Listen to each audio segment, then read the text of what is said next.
they are claiming we are supporting M23, and then M23 must go back where they came from. We even try to explain almost on a regular basis. Those fighters did from here. There are very credible reports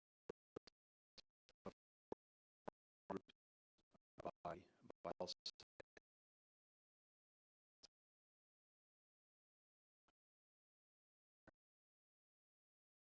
Rwanda. And our position is clear. Whoever it's by, whoever it's to, that support needs to cease for any armed group.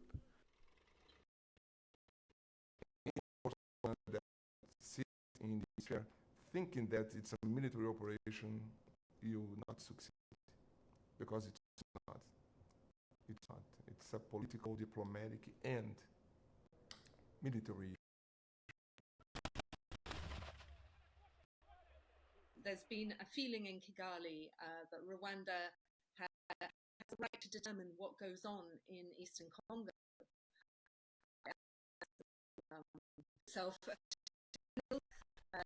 Has the right to be a key player strategically, commercially, politically. War has regrettably become a means of attaining power, as some think engaging in warfare can yield certain gains. The world aware of this nation, particularly this North Kivu, are abundant, seek to extend their hands in regions rich in minerals, which serves as a driving force behind the conflicts in North Kivu. The individuals making these allegations primarily include the government of Congo, former military members, and civil society members who openly declared hostility to Rwanda. Additionally, certain illegal armed groups in the forests of Congo echo those accusations. Those are what's read in these reports. As we have repeatedly mentioned, Rwanda collaborates with M23, or its founders, a movement notorious for perpetrating massacres. Well, now, Amari, just as we saw there, it's not just, of course, the humanitarian aspect to this. There's also the political dimension, as you mentioned. Talk to us a little more about how, as you were filming this, how you saw the politics really come into play in the crisis unfolding in the eastern part of Democratic Republic of Congo. So there's a feeling in Eastern Congo that Kigali has a lot to do with this conflict that is happening there. And of course, they blame Kigali, and we spoke to a lot of people there. And here, of course, just for some context for our audience here, we are talking about Rwanda's role, neighboring Rwanda's role in this. Please continue. Correct. So they blame Rwanda, saying that Rwanda is, supporting M23.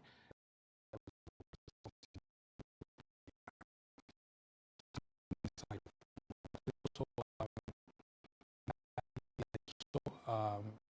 President Kagame has been saying this over and over, that they are not responsible for what's going on in Eastern Congo. But it creates an environment where it's difficult for these countries, and especially these countries are also in East African community. So it's very difficult. East African community now has forces that went to, as we know, went to Eastern DRC to try and calm this conflict and make sure there's peace in the area.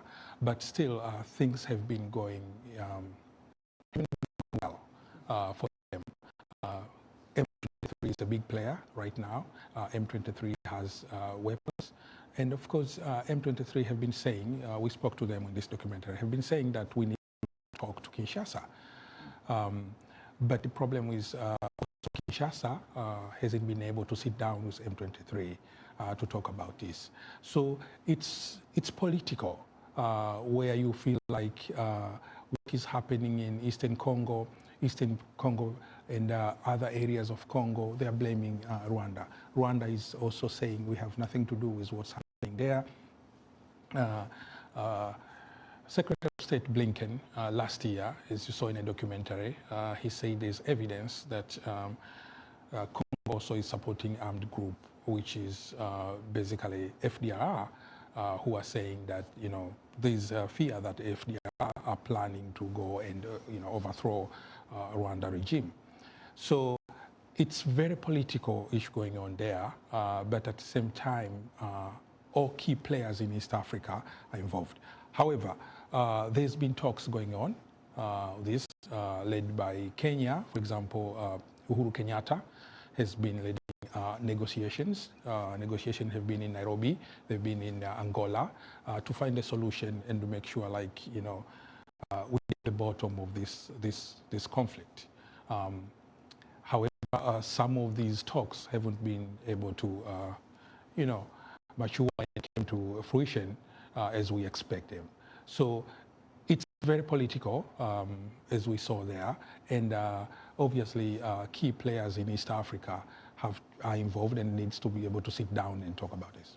As they say, with conflicts all around the world, rarely are these conflicts brought to an end on the battlefield. You need a political agreement, a political solution at some point. Speaking of solutions, Amari, how intractable a problem or crisis is this? I mean, what are experts telling you about what needs to be done to address this problem, possibly bring this crisis to an end as soon as possible? There are a few things that people are suggesting, and some of them make sense. Some of them are difficult to be able to, they're not achievable easily. But we spoke to an expert, for example, Michael Arong, who was telling us that it's very, very important for European Union and, of course, United States to impose sanctions on Rwanda. But they've done that. European Union in July, they imposed sanctions on some of the individuals. They feel like they're responsible for causing all these problems in Eastern DRC. So the sanctions came out. But of course, people feel like big players are being left out of these sanctions and it doesn't reach them. So that's why this is continuing. That they're too targeted, the sanctions on individuals? Yes, these sanctions were targeted individuals.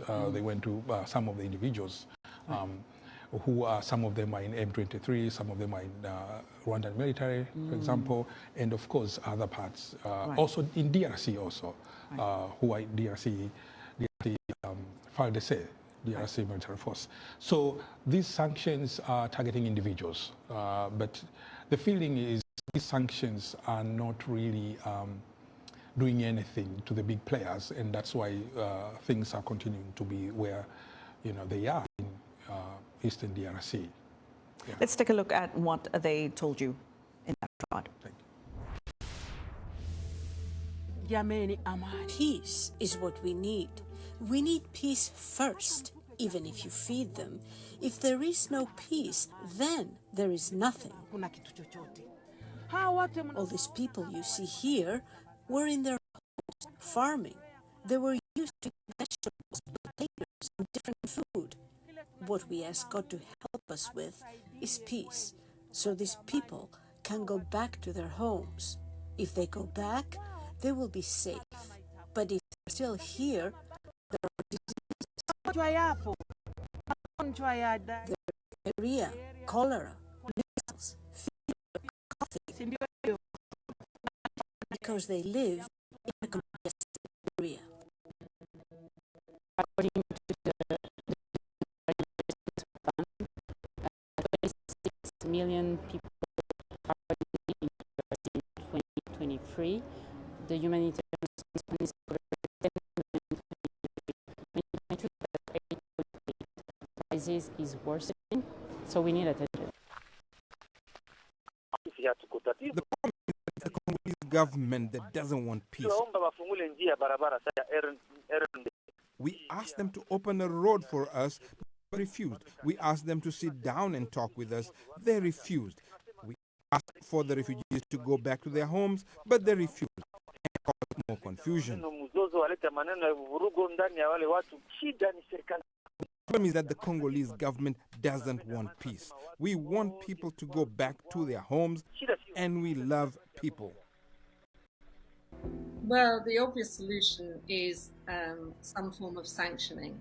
And what we've seen are just recently, we've seen some sort of rather watered down attempts at sanctioning. So the EU in July issued a list of 7 men that it wanted to sanction. Some of these men were in the armed militia groups inside Eastern Congo. Some of them were part of the and I don't have any doubt that these men are responsible for letting and the massive turbulence that we're seeing in Eastern Congo. But the point is, why remain at such a low level? We know that the chain of command goes a lot further up.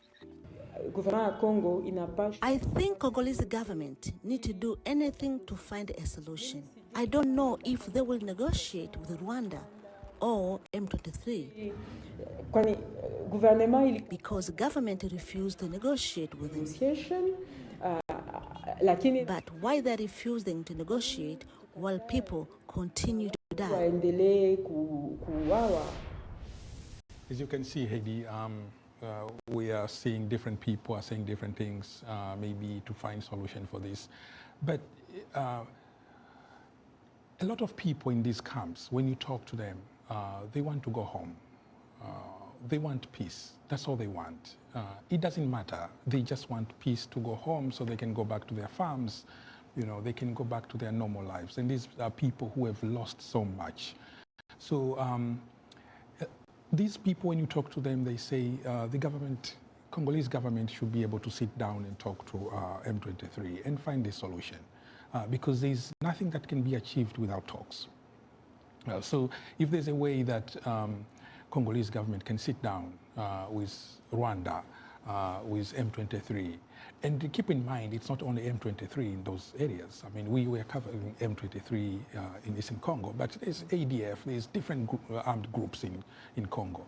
But I think the biggest worry for them is, can Kinshasa sit down and talk to these people? It's really difficult to ignore a group like M23 right now, because they've shown that they are big players. You know, they have weapons, they have resources. You know, recently there was threats of them taking over Goma.